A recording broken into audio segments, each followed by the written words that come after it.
Let's take this, and we've been promising, and we have throughout the Mr. Guest Tuesday interview here made this practical as much as we can, and give you an example. But let's talk about real quick. If critical race theory is true, if social justice advocates in our society, if they're right, and we're going to look at this from a biblical perspective, then there's some very difficult questions that need to be asked that are going to be very difficult to answer for anybody that holds to critical race theory trying to also hold to the Bible. And I say very difficult to answer, impossible to answer biblically. And so I want to ask you, Mike, what do you think are some of those questions? And then I'll add a few myself. Yeah, one big question I would ask is, do we have to believe this to be saved? That kind of gives you a footing of where they are, because if they placed this theory, this movement as a godly doctrine, that's a good question to kind of, just to be precise about where their mind is and where the definitions are, Yeah. That's the first thing. And then secondly, I would ask them, are all white people racist? To be perfectly frank, I don't think, even if you say that you don't believe that all white people are racists in American society, I don't think you can completely believe and absorb critical race theory and not believe that. And I think you would have to. It's an extension of it. And that's why you have these predominant activists out there like Ibram X. Kendi, Robin DiAngelo, who've written books. They take critical race theory, if they're not theoreticians themselves, and make statements like, Robin DiAngelo's book is called White Fragility: Why it's difficult to talk about white men about race. And so she explicitly says that all whites are racist in society. Ibram X. Kendi, in his book How to Become an Anti-Racist, says that the answer to past discrimination is present discrimination. The answer to future discrimination is future discrimination. And so it's all about equity. And if there's equitable outcomes politically, economically, socially, that's all that it's about. It has nothing to do with what the church is supposed to be doing. And so, I would ask them, do you have to believe it to be saved? Are racists going to be in heaven? And if the answer to no, that's one that I really like. Yeah. And the answer to that obviously is no. People who are partial in this life are not going to be in heaven, because heaven is not going to be that way either. And so this is why critical race theory is an evil doctrine, because it proposes and promotes partiality. Here's just some other questions that I've thought of that I thought would be good to ask people, and at the end you can add any others that we've left off. But I think it's very important that you ask people, what is your definition of racism? Again, getting terms clarified, because most people, they have not thought about this simple question and maybe are afraid to answer it. What is your definition of racism? How do you determine if something is actually racist? That's an important one. Is the church systemically racist? Because if America is systemically racist and the church is in America, and we are literally America, the people that are in the church, then if we are systemically racist and racism is normal, we can't avoid it, then what is the obvious conclusion? And you ask this question to somebody, a Christian, they're not going to answer yes to that. They know exactly what it sounds like, what it is saying. The church is systemically racist. So ask somebody that if they are proposing this heretical doctrine. A couple of more here. What is the line that someone has to cross to be considered politically active or a political activist? I mean, one of the biggest problems in the church today is people who say with their mouth, no, I'm not a social activist. No, I'm not invested in politics. No, I'm not any of that stuff. And then every bit of their fruit and actions tell you otherwise. So what is the line? Hey, Aaron, on that point, can I make just a point on that? Yeah, go ahead. Well, I think that's a good question to ask, and we always talk about the Bible teaches Christians our relationship to the government is to pay, pray, and obey. Pay our taxes, pray for I like that. Those rulers who are heads, and to obey them, right? To subject ourselves to every institution of man for the Lord's sake. But political activism, number one, Jesus wasn't involved in protesting the streets. He didn't advocate for pillaging and things like that. In fact, he did say that the poor will always be with you.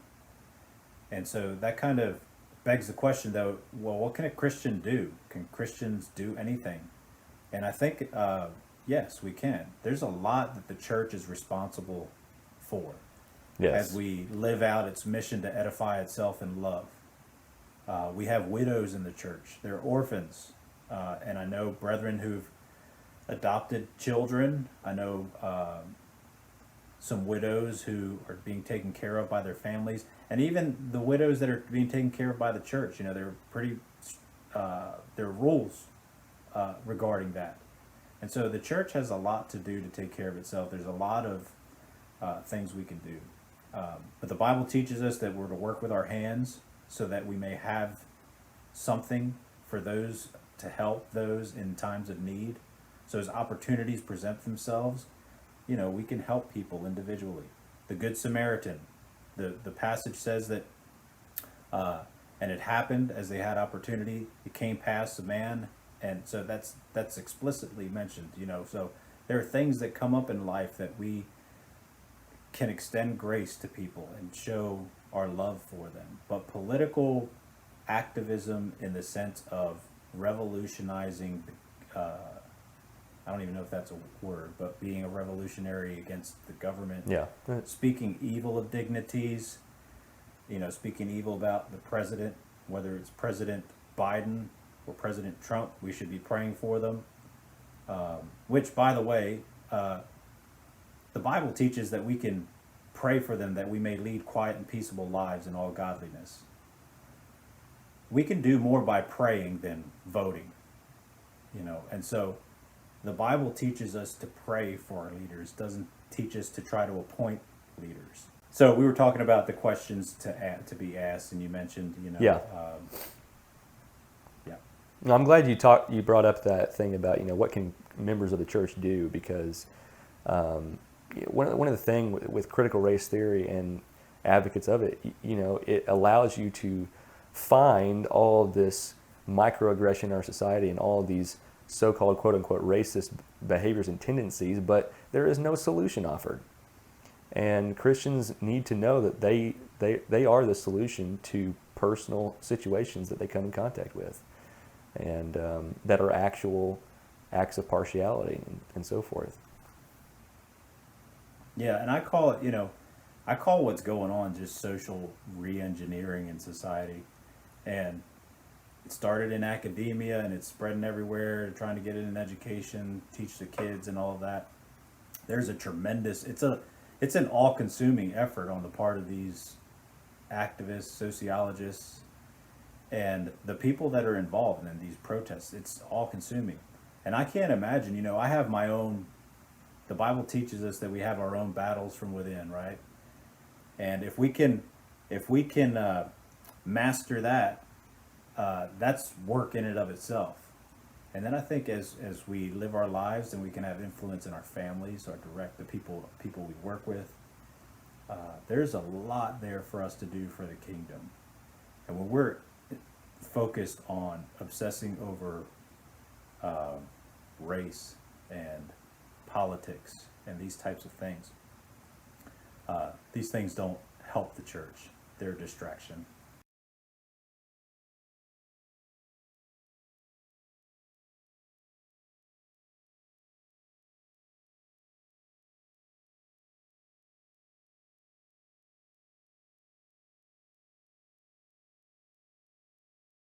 Welcome back to the Makeshift 5-Minute Bible Study Studios here.